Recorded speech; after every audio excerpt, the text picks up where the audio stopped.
आप घर पाया तो अच्छा लगा मुझे।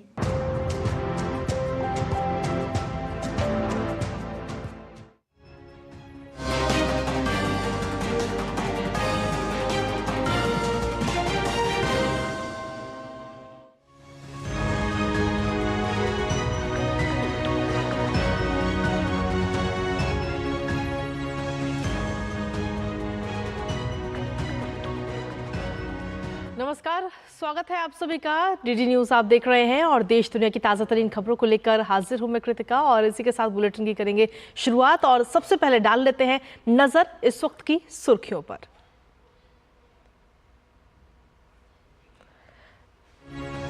7 मई को होने वाले तीसरे चरण के मतदान के लिए धुआंधार प्रचार जारी। प्रधानमंत्री नरेंद्र मोदी महाराष्ट्र के कोल्हापुर और गोवा के वास्को शहर में करेंगे जनसभा। वहीं अमित शाह का गुजरात में चुनावी दौरा।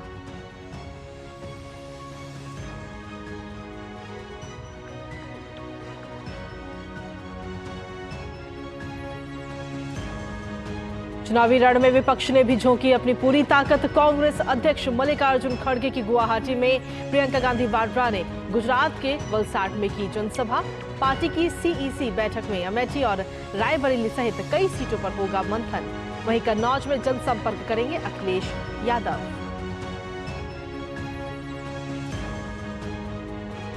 संदेशखाली में हथियार मिलने के बाद एक बार फिर राजनीतिक गलियारों में हलचल हुई तेज। भाजपा ने ममता सरकार पर आरोपियों को बचाने का लगाया आरोप। कहा, तृणमूल कांग्रेस को आतंकवादी संगठन घोषित करने की मांग की। चुनाव के दिन छापेमारी को लेकर टीएमसी ने चुनाव आयोग से की शिकायत। Delhi Waqf board money laundering मामले में आम आदमी पार्टी विधायक अमानतुल्लाह को राहत। राउज एवेन्यू कोर्ट ने दी जमानत। 9 मई को होगी अगली सुनवाई।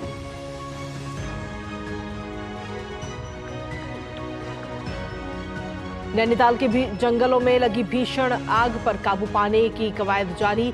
आग बुझाने के लिए सेना ने संभाला मोर्चा। मुख्यमंत्री पुष्कर सिंह धामी ने बुलाई बैठक।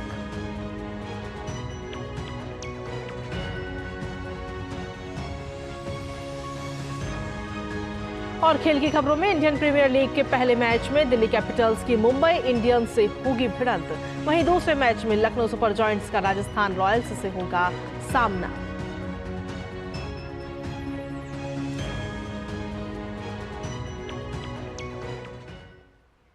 और चलिए सुर्खियों के बाद अब खबरों में विस्तार से बात करेंगे, जिसमें सबसे पहले बात करते हैं उत्तर प्रदेश की, जहां पूर्व सांसद धनंजय सिंह को इलाहाबाद हाई कोर्ट से बड़ी राहत मिल गई है। कोर्ट ने उन्हें जमानत दे दी है। हालांकि उनके चुनाव लड़ने पर कोर्ट ने रोक लगा दी है। साथ ही इलाहाबाद हाई कोर्ट ने सजा पर रोक लगाने से भी फिलहाल इनकार कर दिया है। इलाहाबाद हाई कोर्ट ने पूर्व सांसद की क्रिमिनल अपील पर सुनवाई के दौरान ये फैसला सुनाया। ये अहम फैसला इलाहाबाद हाई कोर्ट के जस्टिस संजय कुमार सिंह की सिंगल बेंच ने सुनाया है।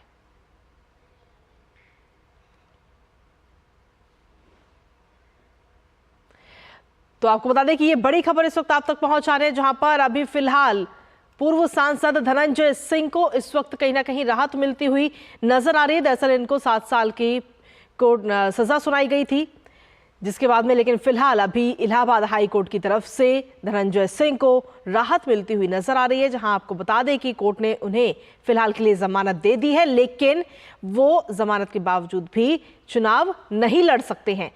चुनाव लड़ने पर कोर्ट ने रोक लगा रखी है। इसके साथ ही इलाहाबाद हाई कोर्ट ने सजा पर रोक लगाने से भी फिलहाल इनकार कर दिया है।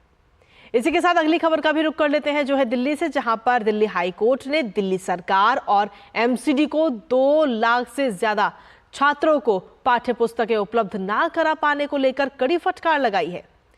कोर्ट का कहना है कि दिल्ली सरकार की दिलचस्पी सिर्फ सत्ता में बने रहने की है और गिरफ्तारी के बावजूद इस्तीफा ना देकर अरविंद केजरीवाल ने राष्ट्रीय हित के ऊपर निजी हित को प्राथमिकता दी है।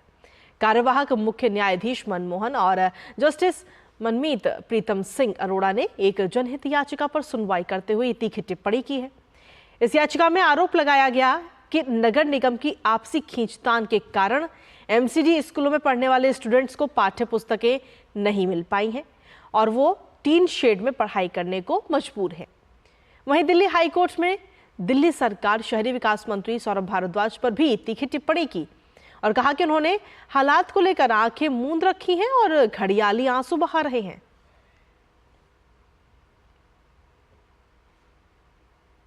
और वहीं दिल्ली बीजेपी अध्यक्ष वीरेंद्र सचदेवा ने दिल्ली सीएम अरविंद केजरीवाल पर सीधा निशाना साधा और कहा कि दिल्ली हाईकोर्ट की टिप्पणी के बाद उन्हें तुरंत इस्तीफा दे देना चाहिए।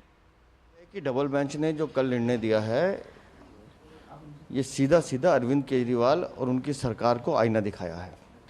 उन्होंने कहा है कि सत्ता की स्वार्थ के कारण, अपने लालच के कारण अरविंद केजरीवाल दिल्ली में प्रशासनिक समस्याएं पैदा कर रहे हैं। उनको अपना हित साधना है, उन्हें दिल्ली की चिंता नहीं है। ये शब्द माननीय उच्च न्यायालय ने कहे हैं। दिल्ली नगर निगम के स्कूलों की चर्चा करते समय उन्होंने कहा है कि 2 लाख से ज़्यादा बच्चे जिनको बैग नहीं मिल रहे, किताबें नहीं मिल रही, वर्दी नहीं मिल रही, उस स्थिति को ना देखते हुए आपको कुर्सी का इतना मोह है कि आप जेल के अंदर बैठकर भी इस्तीफा नहीं दे रहे हैं। शर्मनाक है। अरविंद केजरीवाल को तुरंत इस्तीफा देना चाहिए। और वहीं दिल्ली हाईकोर्ट ने दिल्ली के सरकारी स्कूलों की खस्ता हालत पर दिल्ली सरकार को बीते कल कड़ी फटकार भी लगाई थी और इस मामले पर याचिकाकर्ता वकील अशोक अग्रवाल ने बताया कि दिल्ली में 8 लाख से ज्यादा छात्र बुनियादी शिक्षा सुविधाओं से वंचित हैं। 8 लाख बच्चे एमसीडी में पढ़ते हैं और अभी ये 2024-25 का सेशन शुरू हो गया है और लॉ में राइट टू एजुकेशन एक्ट के अंदर उनका इंटाइटलमेंट है कि उनको जो है टेक्स्ट बुक्स मिले, उनको नोटबुक्स मिले, उनको राइटिंग मटेरियल मिले, उनको यूनिफॉर्म मिले। 8 लाख बच्चों में से एक बच्चे को भी अभी तक, आज 27 तारीख हो गई है, कुछ नहीं मिला है। सिमिलरली ऐसे ही 10 लाख बच्चे जो है दिल्ली सरकार के अंदर हैं, जो क्लास 1 से क्लास 8 तक हैं, राइट टू एजुकेशन एक्ट में आते हैं। उनको नोटबुक वगैरह तो मिली है अभी, वो भी हाईकोर्ट की फटकार के बाद, लेकिन किसी बच्चे को 10 लाख में से किताब अभी भी नहीं मिली है। तो आप देखो 10 लाख दिल्ली गवर्नमेंट में और 8 लाख, इसमें 18 लाख बच्चे की पढ़ाई का क्या होगा। और वहीं संदेशखाली मामले में अब जो सियासत है वो भी काफी तेज होती हुई नजर आ रही है। टीएमसी ने पश्चिम बंगाल के मुख्य निर्वाचन अधिकारी को पत्र लिखकर चुनाव के दिन संदेशखाली में छापेमारी करने के लिए सीबीआई के खिलाफ शिकायत की है। टीएमसी ने चुनाव के दौरान तलाशी को लेकर चुनाव आयोग से शिकायत करते हुए कहा कि इसका इलेक्शन पर असर पड़ सकता है। वहीं सीबीआई ने बीते दिन ही संदेशखाली में टीएमसी नेता शेख शाहजहां के करीबी के घर पर छापेमारी की है और इस छापेमारी में कई हथियार और गोला बारूद भी वहां से बरामद किए गए हैं। सीबीआई ने और उसी कई हथियार भी वहां से बरामद इस वक्त किए गए हैं। और इस पूरे मामले में भारतीय जनता पार्टी ने राज्य सरकार के खिलाफ आक्रामक रवैया अपनाया है। पश्चिम बंगाल भाजपा के अध्यक्ष सुकांत मजूमदार ने आरोप लगाया है कि टीएमसी नेता के घर से मिले ये हथियार विदेशी हैं। सुकांत मजूमदार ने राज्य सरकार पर आरोपियों को बचाने का भी आरोप लगाया है। ये जो हथियार की जखीरा बरामद हुआ है, एक टीएमसी के लीडर के रिलेटिव के घर से हुआ है, तो क्यों एक लाके रखा गया था तो वो लोग ही बता पाएंगे। इसको पकड़ के संदेशखाली के जो बेताज बादशाह रहे हमारे शेख शाहजहां, इनको पकड़ना चाहिए। पश्चिम बंगाल के मेदिनीपुर निर्वाचन क्षेत्र से भारतीय जनता पार्टी के उम्मीदवार अग्निमित्रा पॉल ने संदेशखाली में हुई सीबीआई के छापे में मिले हथियारों के जखीरे पर टीएमसी के खिलाफ सीधा निशाना साधा। दिनेश जी को आके संदेशखाली का शेख शाहजहां का गुंडा लोगों का घर से आरडीएक्स, मॉडर्न राइफल, मॉडर्न पिस्तौल, आर्म्स, एम्यूनिशन, इसको उद्धार करना पड़ा। ममता बनर्जी, आप तो पुलिस मंत्री है, आपका पुलिस क्या कर रहा था? सो रहा था क्या? आज पता चला कि आज किस लिए ईडी और सीबीआई को संदेशखाली में घुसने नहीं दे रहे थे। आप क्या सोच रहे थे? ये सब जो आर्म्स एंड एम्यूनिशन है, इसको इस्तेमाल करके आप सारे बंगाल में टेरर के करेंगे और इन लोग को काम पे लगा के आप वोट करवाएंगे। और वहीं पश्चिम बंगाल विधानसभा के नेता प्रतिपक्ष शुवेंदु अधिकारी ने कहा कि संदेशखाली में बरामद विस्फोटक का इस्तेमाल एंटी नेशनल गतिविधियों में हो रहा था और शुवेंदु अधिकारी ने टीएमसी पर प्रतिबंध लगाने और उसे आतंकी संगठन घोषित करने की भी मांग की है। साथ ही ये भी कहा कि इसके लिए सिर्फ और सिर्फ ममता बनर्जी जिम्मेदार हैं। এবং আরডিএক্স এর মতো বিস্ফোরক যেটা ভয়ঙ্কর দেশবিরোধী কাজে ব্যবহৃত হয় এবং হিজবুল মুজাহিদিন আইএস এর মতো গুন্ডারা ইন্টারন্যাশনাল টেররিস্টরা করে। তৃণমূল কংগ্রেসকে ব্যান ডিক্লেয়ার করে টেররিস্ট অর্গানাইজেশন হিসেবে ঘোষণা করার দাবি করছি। তৃণমূল কংগ্রেস এবং সিমি বা পিএফআই এর সঙ্গে কোনো তফাৎ নেই, আজকে প্রমাণ হয়ে গেছে। Mamata Banerjee soul responsible. और वहीं बीजेपी के वरिष्ठ नेता और केंद्रीय मंत्री गिरिराज सिंह ने भी संदेश खाली में भारी मात्रा में हथियार मिलने पर पश्चिम बंगाल में राष्ट्रपति शासन लगाने की मांग की है। पश्चिम बंगाल की जो सरकार है वो अपराधियों से घिरी हुई सरकार है। वहां अपराधियों के बलबूते पर ममता जी की सरकार चल रही है। इतने हथियार मिलते हैं। ममता सरकार को तो एक तरह से वहां राष्ट्रपति शासन लगा देनी चाहिए, जिस ढंग का कारनामा वो कर रहे हैं। और चलिए आइए अब आपको बताते हैं कि संदेश खाली में कब कब क्या क्या हुआ है। तो आपको बता दें कि 9 फरवरी को महिला प्रदर्शनकारियों का आरोपी हजरा की संपत्ति पर यह हमला हुआ था 9 फरवरी को। उसके बाद में 10 फरवरी को इस पूरे मामले में उत्तम सरदार की गिरफ्तारी हुई थी, जिसके बाद में 12 फरवरी को केंद्रीय मंत्री स्मृति ईरानी ने भी कई सारे आरोप वहां पर लगाए गए। स्मृति ईरानी ने कहा कि संदेश खाली में हिंदू महिलाओं का रेप हुआ है। और इसके साथ ही उसके बाद में 13 फरवरी को महिला पुलिस टीम ने संदेश खाली गांव का दौरा वहां का किया, बातचीत की लोगों से। 14 फरवरी को लोकसभा की विशेषाधिकार समिति का भी कई अधिकारियों को नोटिस वहां पर दिया गया है और बंगाल के कई अधिकारियों को इस पूरे मामले पर नोटिस भेजा गया है। वहीं सुकांत मजुमदार ने कहा कि संदेश खाली गांव में घुसने के दौरान पुलिस ने चोटिल किया है उन्हें। उसके बाद में 17 फरवरी को पुलिस ने गैंगरेप और जान से मारने का जो मामला है ये तब जाकर दर्ज किया गया। 18 फरवरी को शिवा प्रसाद हजरा को पुलिस ने वहां से गिरफ्तार किया था। उस बाद में 20 फरवरी को कलकत्ता हाईकोर्ट ने पश्चिम बंगाल सरकार को घेरा और घेरते हुए अपनी टिप्पणी की थी। कलकत्ता हाईकोर्ट ने टीएमसी नेता शेख शाहजहां को सरेंडर करने के लिए कहा था। उसके बाद में जाकर के शेख शाहजहां की गिरफ्तारी हुई थी। वहीं 21 फरवरी को बंगाल के डीजीपी ने कहा कि हर शिकायत को पुलिस सुनेगी। वहीं 22 तारीख को ग्रामीणों ने कब्जाए गए बच्चों के पार्क को मुक्त करवाया गया था। शाहजहां शेख के गैंग के सदस्यों ने पार्क पर यह पूरा कब्जा किया हुआ था, लेकिन ये महिलाएं काफी लंबे समय से अपनी आवाज उठा रही थी और इनकी आवाज कोई नहीं सुन रहा था। जिसके बाद में 23 फरवरी को संदेश खाली में हिंसक प्रदर्शन हुआ, जिसकी तस्वीरें भी हमने आपको उस दौरान दिखाई थी। वहीं टीएमसी नेताओं की संपत्ति को गांव वालों ने आग के हवाले कर दिया था। उसके बाद में 24 फरवरी को यह मामला और बढ़ा। टीएमसी नेताओं के दल ने गांव का दौरा किया वहां पर और लोगों को आश्वासन दिया गया कि दोषियों के खिलाफ सख्त एक्शन लिया जाएगा। टीएमसी महासचिव ने कहा कि पार्टी शाहजहां का बचाव नहीं कर रही है, लेकिन उसके बावजूद भी काफी लंबे समय तक शेख शाहजहां की गिरफ्तारी नहीं हो पाई थी। वहीं अभिषेक बनर्जी ने कहा कि हाईकोर्ट ने गिरफ्तारी पर रोक लगाई हुई है। उसके बाद में 26 फरवरी को कोर्ट ने कहा कि शाहजहां शेख की गिरफ्तारी पर कोई रोक नहीं है, आखिर क्यों गिरफ्तार नहीं किया जा रहा।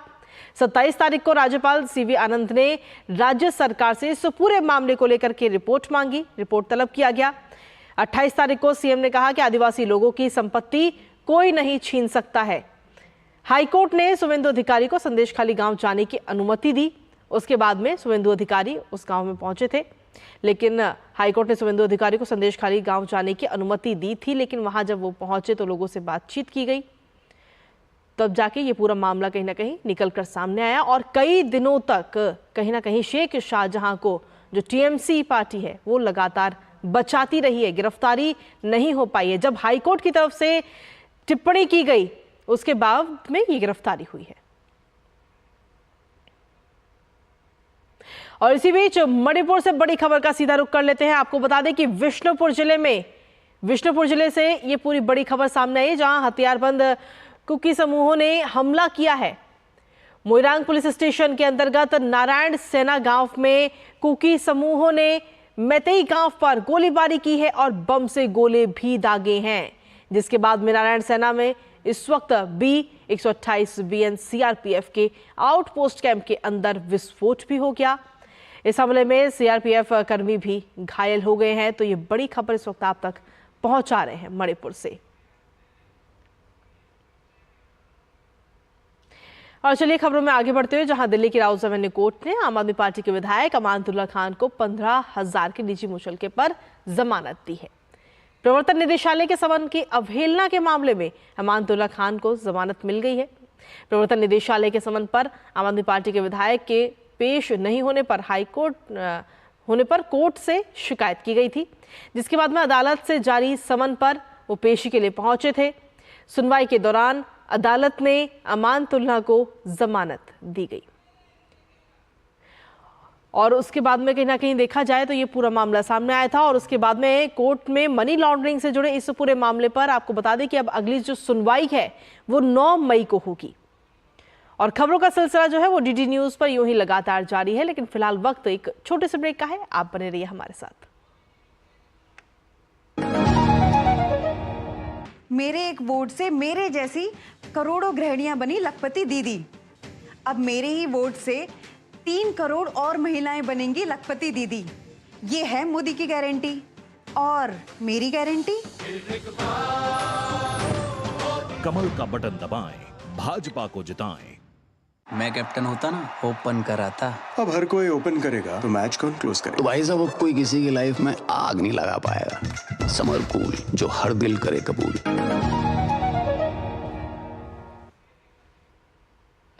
और ब्रेक के बाद एक बार फिर से स्वागत आप सभी का। खबरों में बढ़ेंगे आगे और आगे बढ़ते हुए अब बात कर लेते हैं लोकसभा चुनावों से जुड़ी खबरों की, यानी कि 24 की चुनौती की।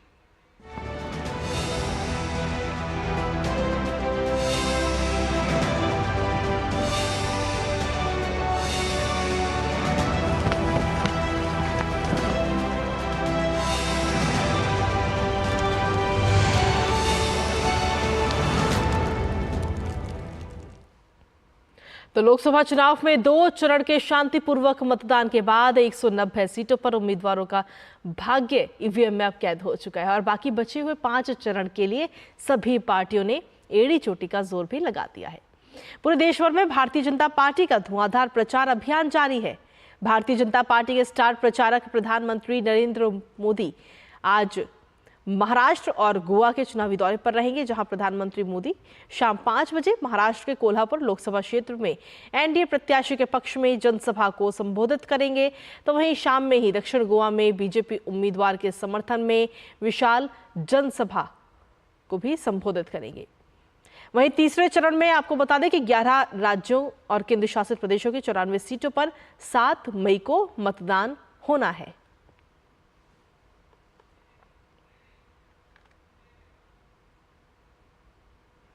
और वहीं लोकसभा चुनाव को लेकर सभी राजनीतिक पार्टियां जोरों शोरों से प्रचार में लगी हुई हैं। वहीं बात अगर तेलंगाना की करें तो AIMIM प्रमुख और हैदराबाद लोकसभा सीट के उम्मीदवार असदुद्दीन ओवैसी ने भी चुनाव प्रचार में पूरी ताकत झोंक दी है। असदुद्दीन ओवैसी ने डोर टू डोर चुनाव प्रचार अभियान की शुरुआत की है और ओवैसी अपने चुनावी क्षेत्र में घर घर जाकर मतदाताओं से वोट की अपील कर रहे हैं। वहीं कांग्रेस की केंद्रीय चुनाव समिति की आज बैठक होने वाली है, जिसमें अमेठी और रायबरेली सहित कई सीटों पर मंथन होगा। बैठक आज रात करीब 8 बजे होगी और इस बैठक के बाद कांग्रेस अमेठी और रायबरेली में अपने प्रत्याशियों के नामों का ऐलान कर सकती है। लोकसभा चुनाव के 2 चरणों का मतदान संपन्न हो चुका है और कांग्रेस ने अभी तक अपनी इन दोनों सीटों से उम्मीदवारों के नाम का ऐलान नहीं किया है, जबकि काफी महत्वपूर्ण ये दोनों सीटें हैं। अमेठी से भाजपा की स्मृति ईरानी चुनावी मैदान में ताल ठोक रही हैं और हो सकता है कि कांग्रेस राहुल गांधी को स्मृति ईरानी के खिलाफ चुनावी रण में उतार दें। सिख समुदाय के कई प्रमुख लोग आज भारतीय जनता पार्टी में शामिल हुए हैं। नई दिल्ली स्थित भाजपा मुख्यालय में एक कार्यक्रम के दौरान दिल्ली के गुरुद्वारा प्रबंधन कमेटी के सदस्य हरजीत सिंह, रमनदीप सिंह थापर, परमिंदर सिंह लुकाय और बलजीत सिंह छिकारा ने भाजपा की सदस्यता आज ली। इस कार्यक्रम में भाजपा के राष्ट्रीय महासचिव तरुण चुग, दिल्ली प्रदेश अध्यक्ष वीरेंद्र सचदेवा और नेता मजिंदर सिंह भी मौजूद रहे। हम सब लोग दिल्ली में बैठे हैं।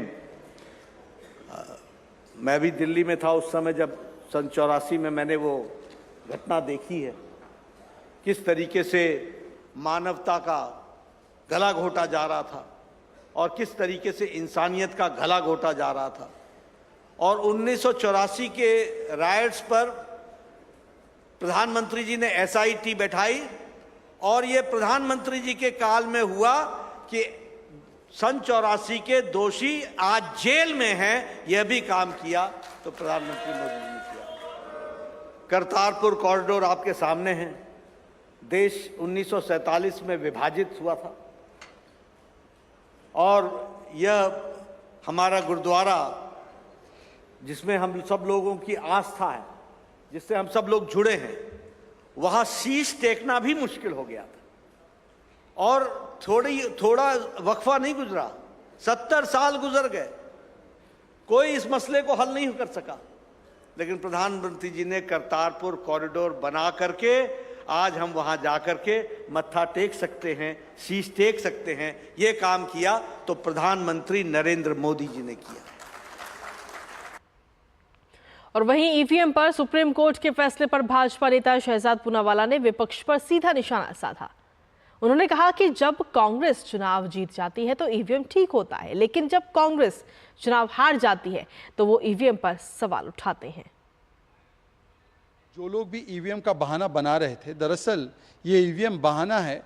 जब हार होती है तो परिवार को बचाना है, इसलिए संवैधानिक संस्थाओं पर सवाल उठाना है। ये लोग अंबेडकर जी का और संविधान का विरोध करने वाले लोग हैं और आज इनको बताना चाहिए कि इनकी जो हिपोक्रेसी है कि तेलंगाना में चुनाव होता है, जीतते हैं तो ईवीएम ठीक होती है, पंजाब में ईवीएम ठीक होती है, पर जब केंद्र में चुनाव हारने वाले हैं तब ईवीएम खराब हो जाती है। आज ऐसे लोगों को एक जवाब देने का काम सुप्रीम कोर्ट की तरफ से हुआ है। कोरबा लोकसभा सीट से भारतीय जनता पार्टी के प्रत्याशी सरोज पांडे से बात की हमारी संवाददाता रीमा पराशर ने। क्या कुछ कहना है सरोज पांडे का, आपको सुनवाते हैं। चुनाव में जब टिकट मिलता है और प्रचार किया जाता है तो वो काफी ज्यादा चुनौतीपूर्ण भी होता है और इस भरी गर्मी में जब हम छत्तीसगढ़ में देख रहे हैं लगातार एक के बाद एक सभाएं करना, लोगों के बीच में जाना, उनसे बात करना, उनकी समस्याएं सुनना, ये सब कुछ किया जा रहा है। एक सभा से अब दूसरी सभा की तरफ हमारा ये सफर शुरू हो गया है सरोज जी के साथ में। और जरा आप कुछ सवाल जवाब भी कर लेते हैं क्योंकि बहुत सारी जनता है जो इस माध्यम से भी उनको सुनना चाहती है। सरोज जी, बेहद ही स्वागत है आपका दूरदर्शन न्यूज पर। चुनौती आपको लग रही है या नहीं लग रही है? नहीं, कांग्रेस को मैं कोई चुनौती नहीं मानती और इस समय पूरा देश प्रधानमंत्री नरेंद्र मोदी जी के साथ है, इसलिए कोई चुनौती कांग्रेस आज प्रस्तुत कर पाए ऐसी स्थितियां नहीं है। 2019 में जबकि पूरे देश में मोदी जी की लहर थी, उस समय भी कोरबा और बस्तर 2 ऐसी सीटें थी जो कांग्रेस के पाले में आई। आपको लगता है इन 5 सालों में ऐसा कुछ बदल गया है कि इस बार 11 की 11 सीटें जो हैं वो बीजेपी अपने दामन में ले आई? पिछले बार कांग्रेस की सरकार थी, कांग्रेस के मुख्यमंत्री थे, कांग्रेस के मंत्री थे और जिस प्रकार से यहाँ पर लोगों के बीच में और स्वयं विधानसभा अध्यक्ष थे चरणदास महंत जी, विधानसभा अध्यक्ष रहते हुए उनकी पत्नी चुनाव लड़ रही थी, तो उनको जो सपोर्ट चाहिए था वो बहुतायत मिला और इस प्रकार की परिस्थितियों का निर्माण एक हुआ कि समय बहुत कम मिला भारतीय जनता पार्टी के प्रत्याशी को अपनी बातें रखने का। तो इसलिए पिछली बार का जो परिणाम था वो इस बार रिपीट होगा, वैसी परिस्थितियां बन ही नहीं पाई हैं। इस बार परिदृश्य बहुत अलग है, इसलिए इस बार 11 की 11 सीटें आएंगी क्योंकि वो परिदृश्य बहुत बदल गया है। कांग्रेस अपने अस्तित्व को खोज रही है। चरणदास महंत जी स्वयं नेता प्रतिपक्ष जरूर हैं, लेकिन उनकी पत्नी पिछले 5 साल में आई नहीं है, उन्होंने क्षेत्र में कोई काम किया नहीं है, भ्रष्टाचार चरम पर है। इनके कार्यकाल में 2 कलेक्टर भारत के इतिहास में लिखा जाएगा, जो DMF फंड में और कोयला में वो कलेक्टर जेल में आज तक हैं। तो बहुत साफ और स्पष्ट बात है, इनके मंत्री स्वयं DMF फंड पर कलेक्टर के ऊपर आरोप लगाते रहे, सांसद चुप रही। तो मुझे ऐसा लगता है कि जो भ्रष्टाचार हुआ उस पर इनके चुप्पी भी रहस्यमय है। तो मैं मानती हूँ कि अगर भ्रष्टाचार हो रहा है और आप उसे देख रहे हैं और जनप्रतिनिधि हैं, फिर आप क्यों चुप रहे? ऐसा क्या कारण रहा कि आप चुप रहे? हमने देखा कि भूपेश बघेल उन्होंने अपना इस बार क्षेत्र बदल लिया है। आपको लगता है उनको भी कोई डर है, जबकि वो पूर्व मुख्यमंत्री रह चुके हैं, पार्टी के कद्दावर नेता माने जाते हैं, उनका सीट बदलकर राजनांदगांव पहुंचना, आपको लगता है कि कांग्रेस में कुछ हलचल है? अब इनके पार्टी का निर्णय है, कोई कहीं लड़ने को ही नहीं तैयार है कांग्रेस में, तो जिसे जहां लड़ाया जा रहा है वो वहां जा रहे हैं। मैं जब लोगों से बात कर रही थी रास्ते में आते हुए आपके क्षेत्र के, तो मैंने उनसे जब आपके बारे में जानना चाहा तो 3 बातें लोग बोल रहे हैं। एक, आपकी साफ सुथरी छवि, एक कि आप जो वादे करती हैं वो पूरा करने की ताकत रखती हैं, और तीसरा, पार्टी में आपका एक अच्छा खासा पैठ है, एक तरीके से जो जनता के बीच में जाती हैं आप, संगठन में पैठ है। आपको लगता है वाकई में जो जनता सोच रही है वो 3 बातें अहम है? जनता का विश्वास है, ये मेरे लिए बहुत अहम है, और जनता के विश्वास में मैं पूरा खरा उतरने का प्रयास करती हूँ। ये बात एकदम तय है कि मैं जो कहती हूँ मैं उस पर अडिग रहती हूँ, चाहे उसमें नुकसान ही हो जाए। तो जो बात मैंने जनता से वादा किया है वो बात मैं पूरा करूंगी, और देश के प्रधानमंत्री जी और हमारे पार्टी के जो शीर्ष नेता हैं उनका आशीर्वाद रहेगा तो वो जितने बातें हम कहते हैं वो सब बातें पूरी होंगी, और उसमें मुझे बहुत कुछ कहने की जरूरत नहीं पड़ रही है। प्रधानमंत्री जी खुद जनता के लिए बहुत सी चीजें दे रहे हैं। सरोज जी, आपने अभी जब स्पीच दे रही थी तो महतारी वंदन आपने जो बात कही, सामने जो प्रत्याशी है कांग्रेस की वो भी महिला है, और जब महतारी वंदन की बात होती है तो खुद को आप कांग्रेस से या उनकी महिला नेत्री से ज्यादा आगे कैसे पाती हैं? महतारी वंदन, हमने 12,000 रुपए की बात कही, साल में 12,000 रुपए देंगे। ये हमारे घोषणा पत्र में था, भाजपा के घोषणा पत्र में था। कांग्रेस के घोषणा पत्र में उन्होंने कहा कि हम 15,000 रुपए देंगे। जनता ने 12,000 पे विश्वास किया, 15,000 पे नहीं किया। अभी ये लोग कह रहे हैं कि हम 1 लाख रुपए देंगे। तो बहुत साफ और स्पष्ट है कि आपकी सरकार यहाँ है नहीं, आपकी सरकार ऊपर बनने वाली नहीं है। तो इन परिस्थितियों में आप जनता को भरमा रहे हैं, और जो कांग्रेस के प्रत्याशी हैं वो लोगों से फॉर्म भरवा रहे हैं, तो आप लोगों को गलत बता रहे हैं। ये बात बहुत साफ और स्पष्ट है और लोगों को ये बात पता होती है। महतारी वंदन योजना से वो हमारे यहाँ शुरू हो गई।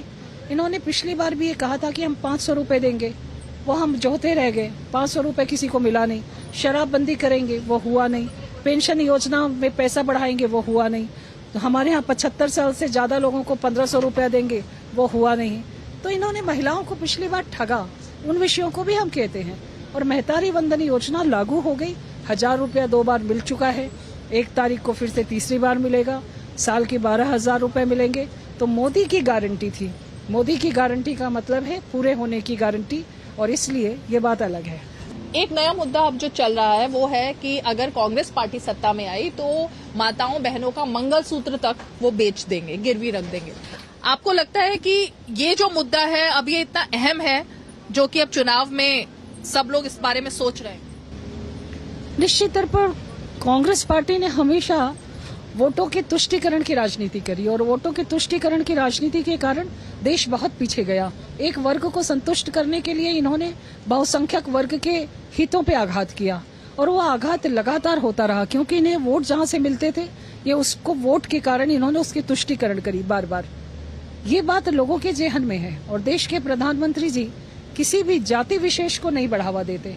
उनका प्रयास है, हमारे प्रधानमंत्री जी नरेंद्र मोदी जी का, कि सर्वधर्म समभाव के साथ हम आगे बढ़े, सभी को साथ लेके आगे बढ़े, सबका साथ हो, सबका विकास हो, और उसके लिए वो प्रयास करते हैं। तो मुझे लगता है कि इस बार वोटों के तुष्टीकरण की राजनीति से अलग हटकर देश हित की बात हो, और ये राष्ट्रीय मुद्दे हैं। इसलिए निश्चित तौर पर कांग्रेस पार्टी फिर से तुष्टीकरण की राह पे चली है, और मंगलसूत्र बहनों के बिक जाएंगे, इसमें 2 मत नहीं। कांग्रेस कह रही है कि अहम मुद्दा तो बेरोजगारी और महंगाई है, लेकिन बीजेपी कभी उस पर चर्चा नहीं करती है। 70 साल के बाद में इस विषय पर बात करते हुए कांग्रेस को थोड़ा सोचना चाहिए। मुझे लगता है उनकी बुद्धि और विवेक का दिवालियापन है ये, कि वो इस मुद्दे की बात करते हैं।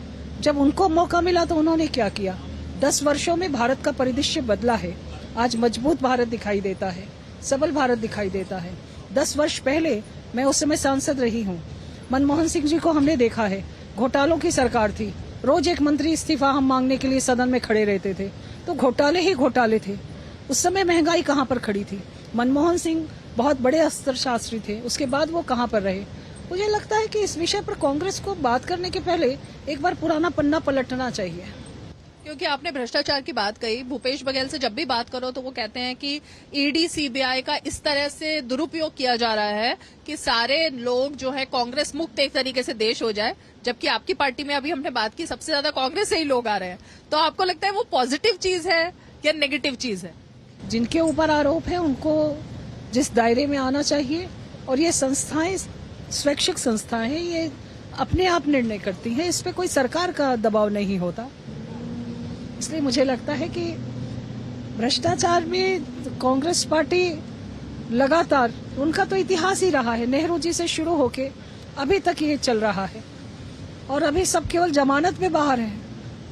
कांग्रेस पार्टी के नेता जमानत में बाहर हैं, कुछ लोग अंदर बाहर हो रहे हैं, कोई जेल जा रहे हैं, कोई बाहर आ रहे हैं। तो जब आरोप है तो कानून तो अपना काम करेगा। और भूपेश बघेल जी को इतना डर क्यों लगता है? महादेव ऐप पे वो क्यों नहीं बोलते हैं? उन्होंने पिछले 5 साल की सरकार में क्या किया? कुछ बहुत से निर्णय हैं, बहुत सी बातें हैं। इस परिस्थितियों में क्यों आ गए कि 5 साल के बाद जनता ने उनके खिलाफ वोट किया? सरोज जी, क्योंकि आप राष्ट्रीय स्तर की नेता हैं, आपके नाम पर तो ऐसे ऐसे रिकॉर्ड बने हुए हैं कि दुर्ग से एक ही साल में 3 पदों पर आप रही। मतलब पहले आप विधायक तक पहुंची, फिर सांसद तक पहुंची, और उससे पहले भी तमाम चीजें रही, और उसके बाद अगर सांसद के तौर पर राज्यसभा का देखा जाए वो भी आप ही के नाम पर रिकॉर्ड है, छत्तीसगढ़ की पहली। तो इतने रिकॉर्ड रहे हैं, इसीलिए मैं आपसे राष्ट्रीय सवाल पूछ रही हूँ। प्रियंका गांधी वाड्रा जो आपने बात कही, उन्होंने कल कहा, बड़ा इमोशनल उन्होंने एक अपील की। उन्होंने कहा कि प्रधानमंत्री या बीजेपी जो बात कह रही है, मेरी माँ का मंगलसूत्र तो इस देश के नाम गया था। इंदिरा गांधी ने तो अपना सोना जो है वो जब लड़ाई हुई थी तो उसको गिरवी रख दिया था। तो हमारे परिवार ने तो ये सब किया है जिसके ऊपर आप आरोप लगा रहे हैं। प्रियंका गांधी क्या कहना चाहती हैं? किसी की शहादत का हम अपमान नहीं करते, लेकिन वो कहना क्या चाहती हैं? हम तो कांग्रेस पार्टी की बात करते हैं कि कांग्रेस पार्टी में जिस प्रकार से इनकी जो नीतियां रही हैं वो नीतियां तुष्टीकरण की हैं, और उन नीतियों के कारण देश का बहुसंख्यक वर्ग उनके हितों पर आघात होता है। आप समभाव से क्यों नहीं देखते? हम उनकी बात करते हैं, और अगर समभाव से देखेंगे तो सबको मौका मिलेगा। आपको लगता है कि ये जो इस तरीके की बातें हैं सिर्फ इमोशनल कार्ड लगाने की? इमोशनल कार्ड है, और मुझे लगता है कि इस पर कोई बहुत यानी इमोशनल कार्ड ही है, एक तरह से मान सकती हूँ, इसके सिवाय और कोई विषय नहीं है। वो बार बार ये बातों को कहती हैं, उनका भी कोई रिकॉर्ड बहुत अच्छा नहीं है, उनको भी एक बार अपने रिकॉर्ड को पुराने पलटना चाहिए। छत्तीसगढ़ के लोग, आदिवासी ट्राइबल लोग काफी भोले भाले हैं, जिनके बीच में अभी आप थी, उनको माना जाता है। ऐसे आरोप लगे कि कांग्रेस ने इतने साल तक उनको ठगा, ना सिर्फ राज्य में बल्कि केंद्र में भी। इस पर आपको क्या लगता है कि जब ये बात होती है तो वो क्या ठगा है? निश्चित तौर पर उन्होंने नेतृत्व के लिए ऐसे लोगों को आगे आने नहीं दिया जो यहाँ के मूल निवासी थे। कुछ ही वर्ग विशेष के बीच में ही ये विषय रह गया, और यहाँ के जो मूल निवासी थे उन लोगों को नेतृत्वकर्ता के तौर पर आगे बढ़ने का मौका नहीं मिला। जो कुछ लोग थे उन्होंने छत्तीसगढ़ी नॉन छत्तीसगढ़ी का इशू केवल अपने लिए किया, और उन्होंने लगातार भ्रष्टाचार का एक यहाँ बहुत बड़ा मुद्दा रहा, भ्रष्टाचार बहुत रहा। और पिछले 5 साल में यहाँ की सरकार ने जिस प्रकार से भ्रष्टाचार को लगातार बढ़ावा दिया, तो ये पिछले बार भी हुआ, पिछली सरकारों में भी हुआ। इसलिए भारतीय जनता पार्टी यहाँ पर लगातार जीती। लेकिन पिछले 5 साल में भूपेश जी की सरकार थी, मैंने थोड़ी देर पहले बताया भी था कि 2 कलेक्टर अंदर गए, कोयला की चोरी हुई, गोबर में घोटाला हुआ। इन्होंने घोटाले के लिए कोई मद नहीं छोड़ा, कोई जगह नहीं छोड़ी। महिलाओं के लिए गोबर गोठान बनाया, उसमें उन महिलाओं को ठगा। तो इन्होंने हर जगह पर झूठ बोला, गलत बोला, और भ्रष्टाचार का तो आलम ये रहा कि आज तक ये उससे बाहर नहीं हो पाए हैं। 2 कलेक्टर अंदर हैं, जेल में हैं, अन्य अधिकारी अंदर हैं, IAS अधिकारी अंदर हैं, और अभी तक वो बाहर साल भर से ऊपर हो गया, बाहर नहीं आ पाए। तो ये भ्रष्टाचार सबसे अहम मुद्दा है? अहम मुद्दा है, बिल्कुल है। और कोयला चोरी तो मेरे ही क्षेत्र का है, जिस पर लोग अंदर हैं। वो कोयला चोरी में लोगों को, वहाँ के जो ट्रांसपोर्टर हैं, उनको काम करने के लिए बहुत कठिनाइयों का सामना करना पड़ता था। 25 रुपए टन तक की बात होती थी, और लगातार कहाँ पर गया, क्या हुआ, ये तो बहुत सारे विषय है। लेकिन भ्रष्टाचार हर जगह पे रहा। कोयला नहीं छोड़ा इन्होंने गोबर नहीं छोड़ा, इन्होंने महिलाओं से जो रेडी टू ईट का था वो वापस ले लिया। उन छोटी छोटी समूहों में उन्हें पैसा मिलता था, उसको उन्होंने एक शराब ठेकेदार को दे दिया। तो इनके पास भ्रष्टाचार का बहुत इशू रहा। तो भ्रष्टाचार एक मुद्दा हुआ, और जब राज्य में आप विकास की बात करती हैं तो वो कौन सा? वो केंद्र का विकास होता है जो केंद्र सरकार ने कराया, जो अभी कम ही समय मिला है राज्य में आपकी सरकार को दोबारा से आए हुए, तो उसका विकास होता है। 4 महीने हुए हमारी सरकार को आए। हमारी सरकार ने जो किसानों का बकाया बोनस था, मोदी जी की गारंटी थी, वो पूरा किया। किसानों को जो पैसा मिलना चाहिए था वो बोनस उन्हें दिया। 3100 रुपए धान का समर्थन मूल्य था, वो लागू किया। महिलाओं को महतारी वंदन योजना में पैसा मिलना था, वो उनके खाते में पहुंच गया। 4 महीने में हमारी सरकार ने जो जो बातें कही थी, और 18 लाख लोगों को प्रधानमंत्री आवास मिलेगा, वो पूरा किया। 18 लाख महिलाओं के नाम पे प्रधानमंत्री आवास होना था, तो 18 लाख लोगों को इन्होंने पिछले 5 वर्षों से उस पर केवल प्रधानमंत्री शब्द जुड़ा था, इसलिए उन्होंने वो आवास योजना लागू नहीं करी। उसको विभिन्न जगहों पे उलझा दिया कि आपके यहाँ पर कम पैसा है, ज्यादा पैसा है, और लोगों को मकान नहीं मिले। गरीबों का मकान के साथ इन्होंने खिलवाड़ किया। तो प्रधानमंत्री आवास योजना आज हमारे यहाँ चालू हुई है। अभी भी आप सुन रही थी प्रधानमंत्री आवास के लिए लोग किस प्रकार से बात करते हैं। वो उनकी बहुत मूलभूत चीजें हैं। बिजली की समस्या है, आज भी आप बहुतायत मेरे क्षेत्र में जाएंगे तो आपको बिजली की समस्या दिखाई देती है। ये हम ऊर्जा नगरी में रहते हैं, हम पूरे देश में बिजली देते हैं, और हमारे यहाँ पर ही सूखा पड़ा हुआ है, बिजली की समस्या बहुत है। तो ये सब चीजों को पिछले 5 सालों में इन्होंने बिगाड़ दिया, और लगातार उस पर भ्रष्टाचार के कारण निर्णय नहीं हो पाए। आपकी जो राइवल हैं वो जगह जगह आपके बारे में ये प्रचार कर रहे हैं कि आप बाहरी उम्मीदवार हैं, ये कोई मुद्दा है क्या? मुझे उनके विवेक और बुद्धि पर थोड़ा तरस आता है। मैं पूछना चाहती हूँ कि राहुल गांधी वायनाड जाके क्यों लड़ते हैं, अमेठी में क्यों लड़ते हैं, और सोनिया गांधी यहाँ की हैं। कांग्रेस को ये बात सोचना चाहिए, और कांग्रेस को ये बात समझना भी चाहिए कि ये राष्ट्रीय परिदृश्य का चुनाव होता है, और स्वयं कांग्रेस की जो सांसद है वो इस लोकसभा की नहीं है, वो बगल के लोकसभा की है, वो भी बाहरी है। मुद्दे से वो ध्यान भटकाने की कोशिश करती हैं, मुद्दे पे बात नहीं करती, विकास पे बात नहीं करती, और उन्हें अभी तक तो हमारे छत्तीसगढ़ की छत्तीसगढ़ी नहीं आती है। तो मैं इस बात को मानती हूँ कि वो जो बात कह रही हैं, और जिस प्रकार से उनके पति जिस भाषा में बात करते हैं, उन्होंने छत्तीसगढ़ी हाना की बात कही, और हमारे प्रधानमंत्री जी पे उन्होंने जिस भाषा का उपयोग करके जो बातें कही हैं, मैं ये बात पूछना चाहती हूँ राहुल गांधी जी से कि उनकी मोहब्बत की दुकान में कौन सी लाठी बिकती है? उनकी मोहब्बत की दुकान में क्या लोगों को मरने के लिए कस्में खाई जाती हैं? ये इनके यहाँ के नेता कहते हैं। तो मुझे लगता है कि राहुल गांधी जी को जवाब देना चाहिए कि उनकी मोहब्बत की दुकान में क्या मिलता है। सदन में जाके वो प्रधानमंत्री जी के गले लटक जाते हैं। तो बहुत साफ और स्पष्ट बात है कि बोलते कुछ है, करते कुछ है। और यहाँ पर चरणदास महंत जी अब हार जब उन्हें दिखाई दे रही है तो उनकी बौखलाहट शब्दों में दिख रही है। और प्रधानमंत्री पद जैसे वो केवल पार्टी की नहीं है, देश के प्रधानमंत्री। चलते चलते एक सवाल मैं आपसे जरूर जानूंगी, जनता आपको इस बार चुने, ऐसी कौन सी बात है जिसके लिए आप इस बार जनता से अपील करें? मैं जनता से जरूर अपील करूंगी कि देश के प्रधानमंत्री जी को तीसरी बार प्रधानमंत्री बनाने के लिए वोट करें, भ्रष्टाचार से लड़ने के लिए वोट करें, और देश के प्रधानमंत्री जी जिस भाव के साथ राष्ट्र को आगे बढ़ा रहे हैं उसके लिए 2047 में विकसित भारत तो विकसित कोरबा के लिए भी आप वोट करें। तो इस वक्त सरोज पांडे को आप सुन रहे थे, और इसी के साथ खबरों में आगे बढ़ेंगे, जहां पर मतदान जागरूकता अभियान के तहत गुजरात के वलसाड़ जिले के 1498 प्राथमिक, माध्यमिक और ITI स्कूलों में पोस्ट कार्ड लेखन कार्यक्रम का आयोजन किया गया है। इस कार्यक्रम का उद्देश्य मतदान के प्रति लोगों में किस तरीके से जागरूकता हो उसको पैदा करना है। इसके साथ ही पोस्ट कार्ड के माध्यम से छात्रों द्वारा अपने परिवार वालों से अनिवार्य रूप से मतदान करने का भी अनुरोध किया जा रहा है। इस कार्यक्रम में बड़ी संख्या में छात्र छात्राओं ने बढ़ चढ़कर हिस्सा लिया है। आज हमने देखा कि कितनी खतरनाक चीज कह रहे हैं कि इनके लोग कह रहे हैं कि संविधान को बदलेंगे। इस संविधान ने ही आपको अधिकार दिया, तो इसको बदलने का क्या मतलब है? इसको बदलने का एक ही मतलब है बहनों और भाइयों, कि ये लोकतंत्र को और भी दुर्बल बनाना चाहते हैं, कि इस देश की जनता को दुर्बल बनाना चाहते हैं। 10 सालों में उन्होंने ऐसा कोई काम नहीं किया जिससे हमारा लोकतंत्र, जिससे आपके अधिकार, चाहे आदिवासियों के अधिकार हो, चाहे दलितों के अधिकार हो, चाहे किसी आम जनता के अधिकार हो, उनको मजबूत करने का काम नहीं किया है, सिर्फ उनको कमजोर करने का काम किया है।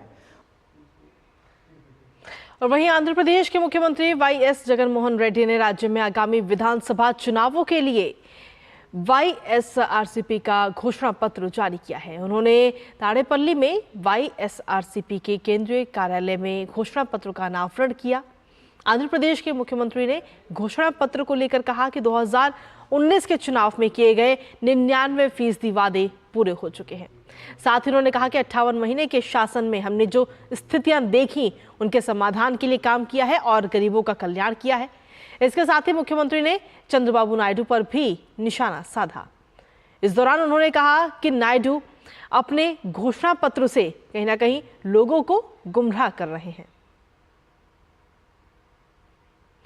और वहीं नागालैंड में स्थानीय निकाय चुनाव की तारीख अब तय हो चुकी है। राज्य में 26 जून को स्थानीय निकाय के चुनाव होंगे और चुनाव के लिए पर्चे 7 से 11 जून तक भरे जा सकेंगे। राज्य के 39 नगर पालिका और नगर परिषदों में निकाय चुनाव होंगे। राज्य में होने वाले इन चुनावों में पहली बार 33% महिला आरक्षण भी लागू किया जाएगा। वोटों की गिनती और घोषणा 29 जून को की जाएगी।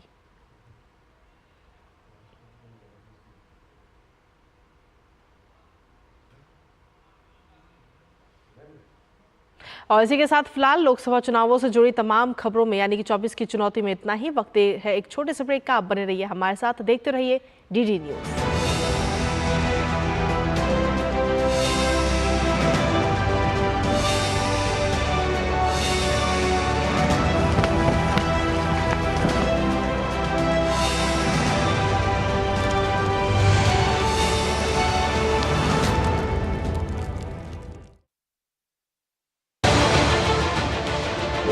उत्तर से दक्षिण तक, पूर्व से पश्चिम तक, देश हो या दुनिया की खबर है तो पड़ताल जरूरी है।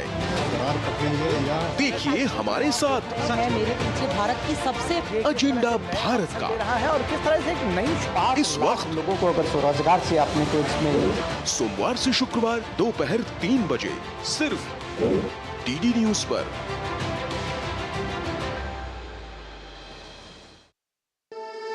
आपका वोट राष्ट्र निर्माण के लिए एक शक्तिशाली औजार। पर वोट करने से पहले आपको जानना होगा कि वोट कहां डालें। तो आइए जानें कि आप अपना पोलिंग बूथ कैसे ढूंढ सकते हैं। भारत निर्वाचन आयोग मतदाताओं को अपने मतदान केंद्र आसानी से ढूंढने में मदद करता है। आपको बस अपना एपिक नंबर तैयार रखना है। एपिक यानी इलेक्टर्स फोटो आइडेंटिफिकेशन कार्ड, यानी आपका वोटर आईडी कार्ड। इस पर जो नंबर है वही है एपिक नंबर। मतदान केंद्र ढूंढने का सबसे आसान तरीका है ऑनलाइन जाना भारत निर्वाचन आयोग की आधिकारिक वेबसाइट पे। वोटर सर्विसेज वाले हिस्से को ढूंढिए। मतदान केंद्र ढूंढने वाले विकल्प पर क्लिक करें। सर्च पेज पर अपना एपिक नंबर और कैप्चा कोड डालिए। अब सर्च पर क्लिक कीजिए। आपके सामने मतदान केंद्र की सारी जानकारी आ जाएगी। साथ ही आपके चुनाव अधिकारियों के नाम भी होंगे। आप अपने स्मार्टफोन में वोटर हेल्पलाइन ऐप डाउनलोड कर सकते हैं मतदान केंद्र ढूंढने के लिए। ऐप में लॉगिन करें और वोटर सर्विसेज को चुनें। अपने मतदान केंद्र के विवरणों के बारे में जानिए नामक विकल्प पर टैप करें। एक फॉर्म दिखाई देगा जो आपका एपिक नंबर पूछेगा। इसे एंटर करें और सर्च पर टैप करें। काम पूरा हो गया। अब आपका मतदान केंद्र आपको मिल गया है। एक और विकल्प है वोटर हेल्पलाइन 1950 1950। ये नंबर डायल करने से पहले अपना एसटीडी कोड डालना न भूलें। बातचीत की भाषा चुनें। एक प्रतिनिधि आपसे कुछ जानकारी लेगा। आपका नाम, आपके पिता का नाम, पता और विधानसभा क्षेत्र। अब आप अपने मतदान केंद्र का पता लगा सकते हैं या आप केवल अपना एपिक नंबर भी बता सकते हैं और वो आपको आपका पोलिंग स्टेशन बता देगा। यह हेल्पलाइन टोल फ्री उपलब्ध है। वोटिंग से जुड़े आपके हर सवाल का जवाब देना उनका काम है। आप मतदान वाले दिन से पहले ही अपने पोलिंग बूथ का पता लगा लें ताकि कोई भ्रम न रहे। आपके वोट से हमारे देश के भविष्य को आकार मिलता है। हर वोट का महत्व है, तो आप अपनी आवाज बुलंद कीजिए।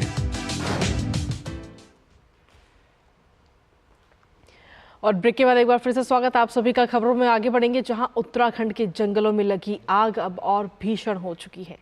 वहीं कुमाऊं में जंगल धधक रहे हैं। आग की घटनाएं भी लगातार जारी हैं। बीते 24 घंटे में एक दो नहीं बल्कि कुमाऊं के जंगलों में 26 जगहों पर आग की घटना सामने आई है। प्रदेश के 31 जगहों पर आग लगने की घटना हुई। इसमें सर्वाधिक आग लगने की जो घटना है वो कुमाऊं में 26 स्थानों पर हुई। इन घटनाओं में करीब 34 हेक्टेयर क्षेत्रफल में वन संपदा को काफी नुकसान पहुंचा है। वहीं उत्तराखंड के मुख्यमंत्री पुष्कर सिंह धामी ने नैनीताल के जंगलों में लगी आग पर चिंता जताई है और कहा कि हमने सेना से मदद मांगी है। सेना के हेलीकॉप्टर से आग पर पानी का छिड़काव भी किया जा रहा है और जल्द ही आग पर काबू भी पा लिया जाएगा। की आग हमारे लिए बहुत चुनौती है और लगातार आग बढ़ी है। उसको लेकर हम लगातार तैयारी भी कर रहे हैं। लगातार जो ज़रूरत की चीज़ें हैं उसके लिए भी काम कर रहे हैं। सेना से भी हमने मदद मांगी है। सेना के हेलीकॉप्टर भी आज पानी डाल रहे हैं और भी मैं भी आज हल्द्वानी में भी अभी इस पर मैं मीटिंग करने वाला हूँ। कल यहाँ देहरादून में भी करी है। हमारा हर प्रयास रहेगा कि जल्दी से जल्दी इस आग पर काबू पाया जाए। हम इसके लिए काम कर रहे हैं।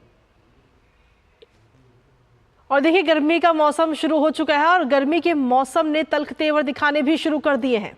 दरअसल पर्वतीय इलाकों को छोड़ दिया जाए तो देश के अधिकांश हिस्सा इन दिनों भीषण गर्मी की चपेट में है। बंगाल से लेकर के ओडिशा, बिहार, उत्तर प्रदेश, तेलंगाना, आंध्र प्रदेश, कर्नाटक जैसे तमाम राज्यों में लगातार बढ़ते हुए तापमान ने जीना मुहाल कर दिया है। मौसम विभाग ने गांगेय, पश्चिम बंगाल और ओडिशा में भीषण गर्मी के कारण रेड अलर्ट भी जारी कर दिया है। मौसम विभाग ने अगले 5 दिन के दौरान तटीय ओडिशा, पश्चिम बंगाल में गंगा के तटीय इलाके, उप हिमालय पश्चिम बंगाल और सिक्किम, आंतरिक कर्नाटक के अलग अलग हिस्सों में भीषण लू चलने की भी आशंका जताई है। वहीं देश के कई राज्य भीषण गर्मी में लगातार तप रहे हैं। भुवनेश्वर मौसम विज्ञान केंद्र के मुताबिक ओडिशा के मयूरभंज, झारसुगुड़ा, सुंदरगढ़, क्योंझर, ढेंकनाल, बौद्ध, अंगुल, जाजपुर और खुर्दा जिलों में भीषण गर्मी की वजह से अगले 24 घंटे में हीट वेव का रेड अलर्ट जारी किया गया है। इसके अलावा कटक, जगत सिंहपुर, भद्रक, बालासोर, केंद्रपाड़ा, सोनपुर, मलकानगिरी, कालाहांडी, कंधमाल, गंजम, गजपति, नयागढ़, नवरंगपुर, देवगढ़, बारगढ़ और रायगढ़ जिले में हीट वेव की स्थिति रहने की संभावना है। मौसम विभाग ने इन जिलों के लिए ऑरेंज अलर्ट जारी किया है, तो वहीं कोरापुट और पुरी जिलों के लिए भी मौसम विभाग केंद्र ने येलो अलर्ट की चेतावनी जारी की है। यहां भी गर्मी के साथ उमस बनी रह सकती है।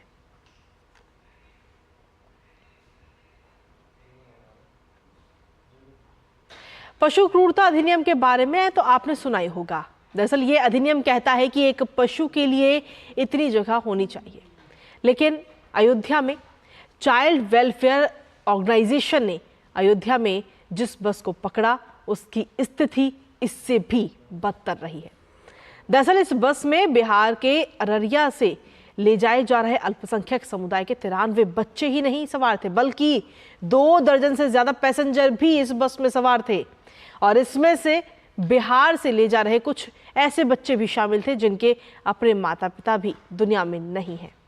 और यही नहीं, बिहार से यूपी के देवबंद के जिन 2 मदरसे में इन्हें ले जाया जा रहा था उनमें से एक का रजिस्ट्रेशन भी नहीं है। और बात यही खत्म नहीं होती है और इसके आगे की अगर बात की जाए तो गनीमत थी, लेकिन चाइल्ड वेलफेयर कमेटी की माने तो इस पूरे प्रकरण में बड़ा स्कैम और जालसाजी नजर आ रही है। आइए ये रिपोर्ट आपको दिखाते हैं। बिहार के अररिया से सहारनपुर ले जाए जा रहे 93 ऐसे बच्चों को चाइल्ड वेलफेयर कमेटी ने अयोध्या में पकड़ा है, जिनकी उम्र 5 साल से लेकर 9 साल के बीच है। इन बच्चों को अयोध्या ले जाया जा रहा था और अयोध्या के देवकली चौराहे के पास पहले से तैयार चाइल्ड वेलफेयर कमेटी के लोगों ने पकड़ा। बस में बच्चों को जानवरों की तरह भरा गया था। यह सारे बच्चे बेहद गरीब परिवार के हैं। इनमें कुछ ऐसे बच्चे भी हैं जिनके माता पिता भी दुनिया में नहीं हैं। चाइल्ड वेलफेयर कमेटी के सदस्यों की माने तो इन बच्चों में से कई के आधार कार्ड फर्जी हो सकते हैं और ये एक बड़ी साजिश का हिस्सा भी हो सकता है। चाइल्ड वेलफेयर कमेटी के अध्यक्ष की माने तो उन्हें सूचना मिली थी कि अवैध रूप से बच्चों को बिहार के अररिया से सहारनपुर लाया जा रहा है, जिस पर तत्काल कार्रवाई करते हुए हम लोगों ने बच्चों को हिरासत में ले लिया है। कानूनी कार्रवाई की जा रही है। जिन लोगों को पकड़ा गया है उनके पास इन बच्चों के अभिभावकों द्वारा किसी तरह की सुपुर्दगी पत्र नहीं मिला है। इसमें बहुत सारे ऐसे भी बच्चे शामिल हैं जिनके माँ बाप नहीं है। बच्चों को फिलहाल शेल्टर होम में रखा जाएगा। उनके परिवार के लोगों से संपर्क किया जा रहा है। बाकी कार्रवाई की जा रही है। जो है राज्य बाल आयोग की सदस्य माननीय सदस्य सुचिता चतुर्वेदी द्वारा सूचना दी गई। इन बच्चों को जो है एएसटी और डीपीओ साहब हम लोगों ने मिलकर जो है रेस्क्यू कराया गया। बच्चों से काउंसलिंग जारी है, बच्चों का खाना पीना जारी है, बच्चों का मेडिकल हो रहा है। मेडिकल के उपरांत जो है बच्चों को जो है शेल्टर होम भेजा जाएगा। इस मामले में बातचीत के बाद ये बात सामने आई है कि इन बच्चों को बिहार से उत्तर प्रदेश के देवबंद के 2 अलग अलग मदरसों में ले जाया जा रहा था। इसकी जानकारी राज्य बाल आयोग को लग गई और उसके बाद अयोध्या के चाइल्ड वेलफेयर कमेटी ने राज्यपाल आयोग की सूचना के आधार पर इन बच्चों को रेस्क्यू कर लिया। अचरज की बात यह है कि एक बस में इन 93 बच्चों को बैठाया गया था और साथ ही साथ 2 दर्जन से अधिक पैसेंजर भी बैठ गए थे। ऐसे में आप समझ सकते हैं कि जानवरों से बदतर स्थिति में इन बच्चों को बिहार से यूपी के देवबंद स्थित मदरसे तक ले जाया जा रहा था। बिहार से यूपी के देवबंद के जिन 2 मदरसों में इन बच्चों को ले जाया जा रहा था, उसमें से एक के प्रबंधक से हमने बात की तो उसके अनुसार लोगों के चंदा से यह मदरसा चल रहा है और कक्षा 5 तक इसमें हिंदी, इंग्लिश, उर्दू और दीन की तालीम दी जाती है। उनके अनुसार ये बच्चे पहले भी पढ़ते थे और अभी भी पढ़ने के लिए जा रहे हैं। ये बच्चे हमारे यहाँ पढ़ते हैं, पहले भी पढ़ते थे और इस बार भी पढ़ रहे हैं। उनके घर वालों ने बुलाया कि देखो आप आ जाओ, मैं एक आध आदमी यहाँ से चला जाएगा, जैसे ये साथी जा रहे छोड़ने के लिए, और हमारे बच्चे जैसे पहले पढ़ रहे थे वैसे ही आगे भी पढ़ रहे। हमारे यहाँ नर्सरी क्लास से 5वीं क्लास तक हिंदी, इंग्लिश पढ़ाया जाता है और उर्दू पढ़ाया जाता है। सबसे बड़ा सवाल यह है कि एक बच्चा दूसरे बच्चे को पहचान क्यों नहीं रहा है, और दूसरा सवाल ये कि ये बच्चे अपने ही स्कूल के मदरसा संचालक को कैसे नहीं पहचान रहे हैं। इससे भी बड़ा सवाल यह है कि जिन बच्चों को आपस में भाई बताया जा रहा है वो एक दूसरे को पहचानने तक से इनकार कर रहे हैं। Bureau report, DD news. और चलिए खबरों में आगे बढ़ते हुए अब बात खेलों की भी कर लेते हैं, जहां पर इंडियन प्रीमियर लीग यानी कि आईपीएल में आज होने वाले मैच में दिल्ली कैपिटल्स का सामना मुंबई इंडियंस से होगा। दिल्ली ने अपने पिछले मैच में गुजरात को हराया था, तो वहीं मुंबई को राजस्थान के खिलाफ हार का सामना करना पड़ा था।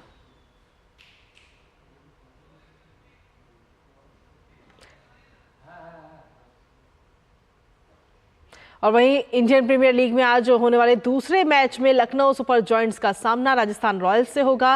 राजस्थान की टीम ने अपने पिछले मैच में मुंबई इंडियंस को मात दी थी, वहीं लखनऊ सुपर जॉयंट्स ने अपने पिछले मैच में चेन्नई को हराया था।